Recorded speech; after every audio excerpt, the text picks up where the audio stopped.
cette semaine, dans Carnet de santé, nous aurons quelques informations sur l'impact positif du rire sur votre bien-être. Et au Nigeria, une bénévole consacre son temps au bien-être des communautés dans des zones difficiles d'accès. De plus, une chirurgienne bordelaise utilise le son unique de sa voix pour réconforter ses patients. C'est dans cette édition de Carnet de santé.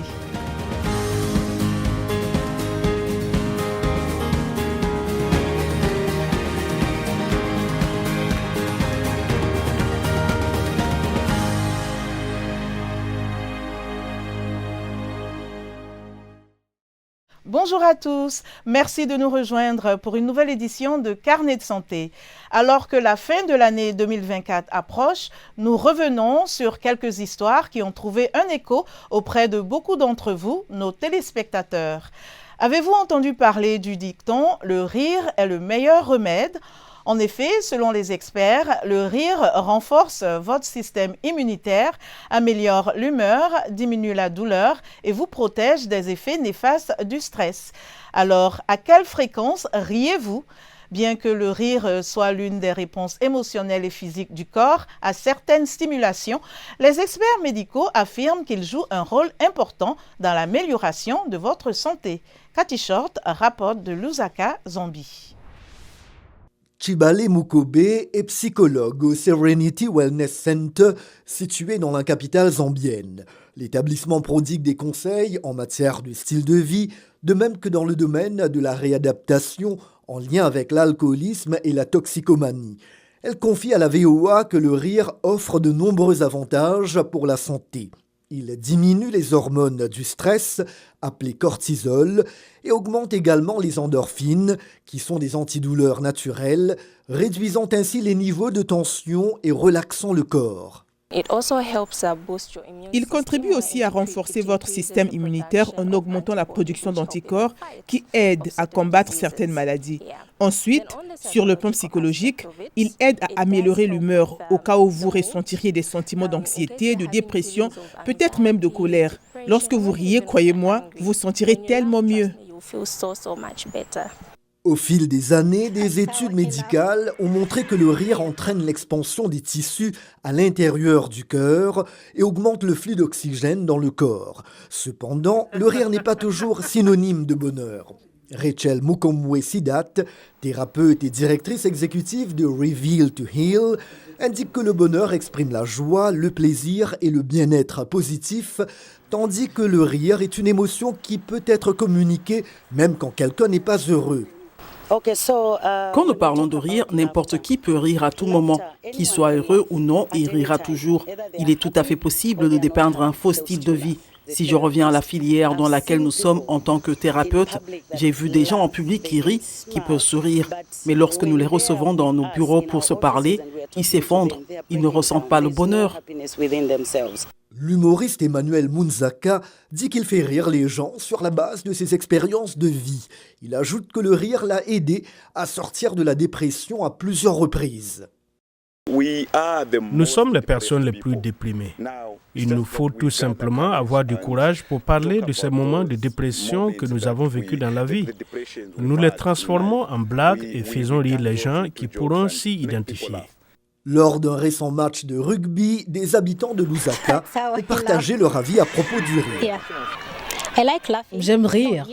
Oh ouais, j'aime rire. Tout d'abord, qui ne le fait pas? J'aime rire parce que rire est sain. Quant à moi, je définis les rires comme un lien social ou une activité sociale qui ouvre les conversations et renforce également les relations. Qu'il s'agisse de partager une blague avec des amis ou de regarder une comédie avec des proches, le rire peut rapprocher les gens et créer des moments mémorables.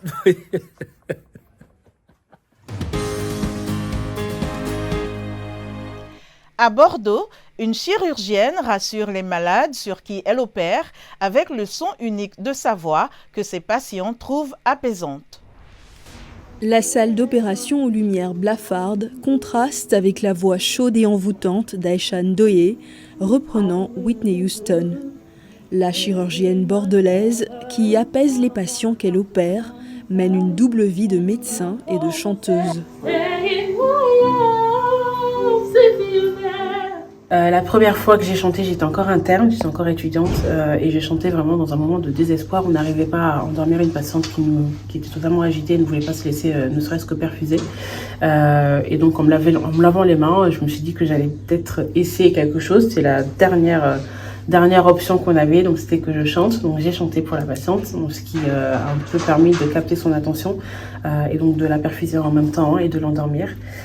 Et depuis, j'en ai fait un outil à part entière dans mon activité. À 34 ans, Aisha Ndoye, chirurgienne gynécologue spécialisée en oncologie, sort vendredi son premier album avec 2 autres collègues. Le trio, Les Soignantes, a atteint la demi-finale de La France a un incroyable talent et rêve de remporter la compétition le 22 décembre. C'est aussi extraordinaire parce que c'est normal, c'est notre travail en fait de faire du bien et de le faire par n'importe quel moyen. Ce lien privilégié, tissé avec ses patients, est longtemps resté confiné aux murs de l'hôpital. Jusqu'à une vidéo postée en janvier sur les réseaux sociaux par la directrice générale de GBNA Santé, dont fait partie la polyclinique Bordeaux-Nord où elle travaille. Ça détend, mais ça détend pas que les patients, en fait ça détend l'atmosphère générale d'un bloc opératoire. Et au-delà d'une musique qu'on peut entendre, là c'est vraiment la voix d'une chirurgienne auprès de ses patientes. C'est humainement parlant très fort.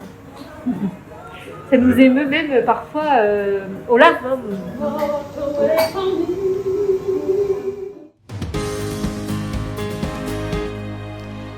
La drépanocytose est une maladie sanguine héréditaire qui affecte l'hémoglobine des globules rouges.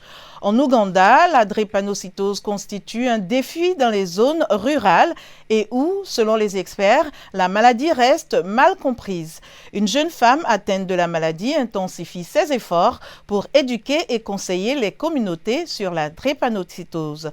Récit Alexandrine Holognan.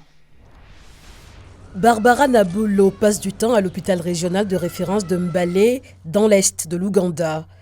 Elle s'entretient avec les soignants et les patients, pour la plupart des enfants, qui ont été transportés ici pour des urgences médicales après une crise de drépanocytose.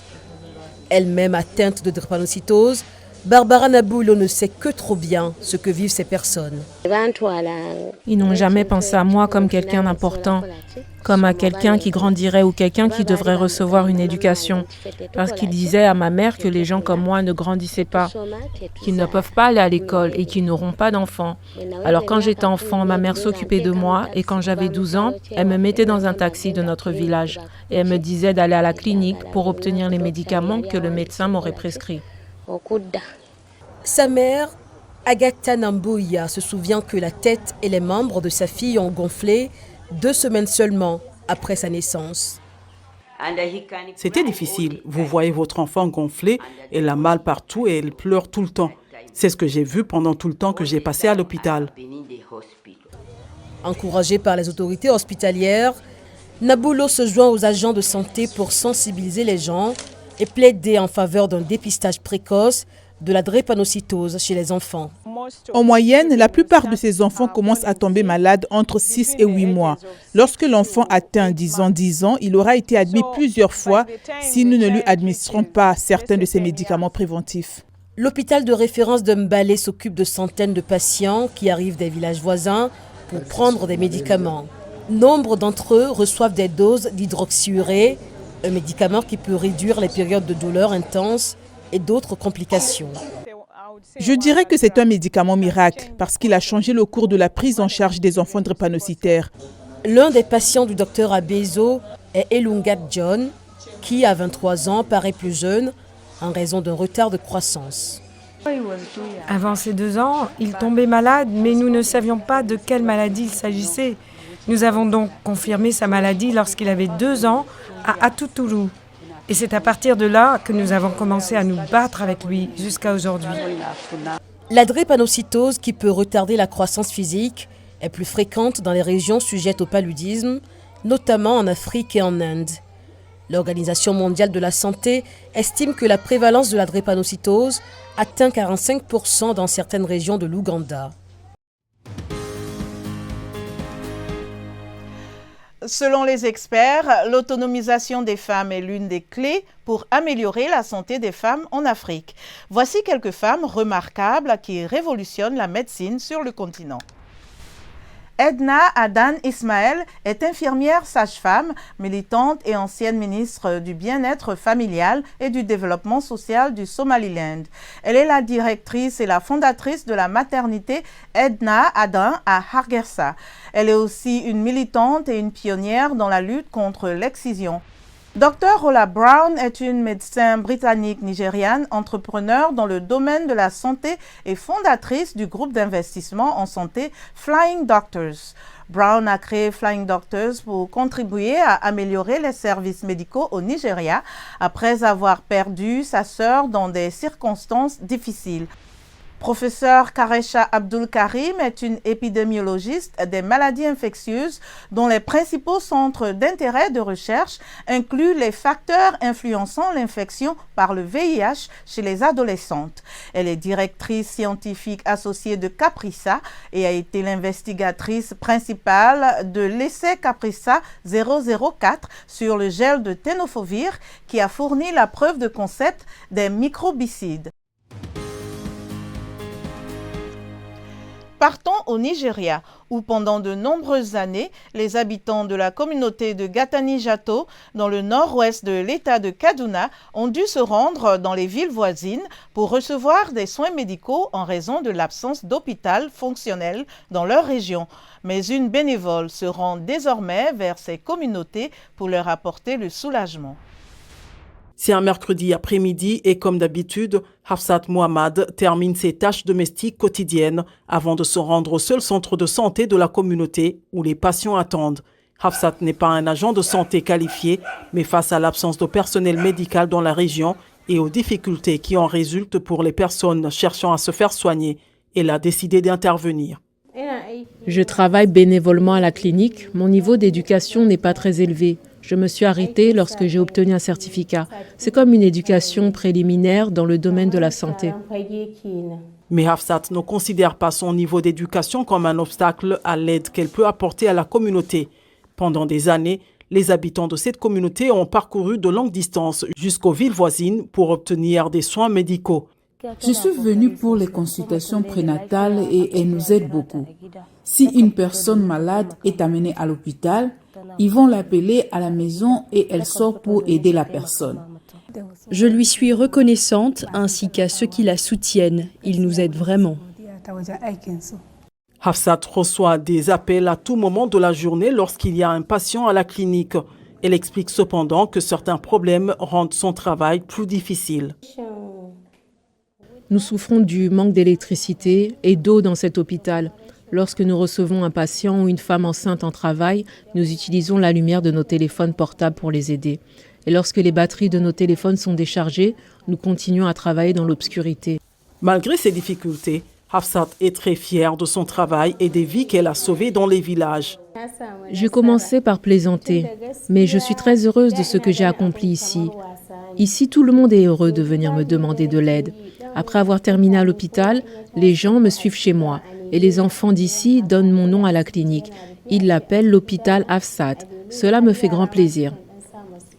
Le chef traditionnel du village a décrit Hafsat comme une bénédiction pour la communauté, affirmant qu'elle essuie plus de larmes qu'on ne peut l'imaginer. La façon dont vous la voyez à l'hôpital, c'est qu'elle est toujours disponible, même à minuit. Elle est toujours prête à aider. La communauté Gatani-Jataou est l'une des nombreuses régions du Nigeria qui manquent d'infrastructures de santé. Mais toutes n'ont pas la chance d'avoir des bénévoles comme Hafsat Mohamad qui comblent ces lacunes. C'est tout pour aujourd'hui. Pour plus d'informations sur la santé, les percées dans le monde médical et aussi des conseils pour votre bien-être, restez connectés sur voaafrique.com.